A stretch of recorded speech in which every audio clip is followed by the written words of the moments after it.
ಅಲ್ಪಾಯುಷಿ ಎಂದು ಭವಿಷ್ಯ ನುಡಿದಿದ್ದ ಜ್ಯೋತಿಷಿ ಮಾತಿಗೆ ಹೆದರಿ ಯುವತಿಯೋರ್ವಳು ನೇಣಿಗೆ ಶರಣಾದ ಘಟನೆ ಬೆಂಗಳೂರಿನಲ್ಲಿ ನಡೆದಿದೆ.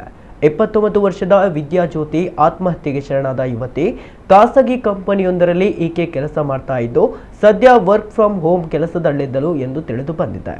ಮೃತ ವಿದ್ಯಾಜ್ಯೋತಿಗೆ ಜ್ಯೋತಿಷಿಯೊಬ್ಬರು ನೀನು ಅಲ್ಪಾಯುಷಿ ಎಂದು ಭವಿಷ್ಯ ನುಡಿದಿದ್ದರಂತೆ. ಹೀಗಾಗಿ ಮನೆಯವರು ಅಪ್ಪ ಅಮ್ಮ ಮಗಳ ಆಸೆಯಂತೆ ಎಲ್ಲವನ್ನ ಮಾಡಿದ್ದರು. ಜೊತೆಗೆ ಕೊಡಗು ಮೂಲದ ಯುವಕನನ್ನ ಪ್ರೀತಿಸ್ತಾ ಇದ್ದ ವಿದ್ಯಾ ಇಷ್ಟದಂತೆ ಎರಡೂ ಮನೆಯವರು ಒಪ್ಪಿಗೆ ಸೂಚಿಸಿ ಮದುವೆ ಮಾಡಿಕೊಡಲು ಒಪ್ಪಿಕೊಂಡಿದ್ದರು. ಇನ್ನು ಜ್ಯೋತಿಷಿ 9 ದಿನ ಪೂಜೆ ಮಾಡಲು ಸೂಚಿಸಿದ್ದರು. ಅದರಂತೆ ಮನೆಯಲ್ಲಿ 9ನೇ ದಿನದ ಪೂಜೆ ಮನೆಯಲ್ಲಿ ನಡೀತಾ ಇತ್ತು. ಕೊನೆಯ ದಿನವಾದ್ದರಿಂದ ಮಾರಮ್ಮ ದೇವರಿಗೆ ತಾಳಿ ಕೊಡುವಂತೆ ಜ್ಯೋತಿಷಿ ತಿಳಿಸಿದ್ದರು. ಮನೆಯಲ್ಲಿ ಎಲ್ಲ ಸಿದ್ಧತೆ ಮಾಡಿಕೊಂಡಿದ್ದರು.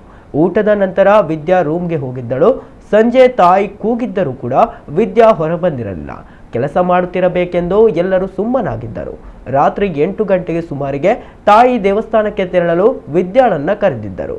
ಬಾಗಿಲನ್ನ ತೆಗೆಯದೇ ಇದ್ದಾಗ ಅನುಮಾನಗೊಂಡು ಕಿಟಕಿಯಲ್ಲಿ ನೋಡಿದಾಗ ನೇಣು ಬಿಗಿದು ಆತ್ಮಹತ್ಯೆ ಮಾಡಿಕೊಂಡಿರುವುದು ಬೆಳಕಿಗೆ ಬಂದಿದೆ.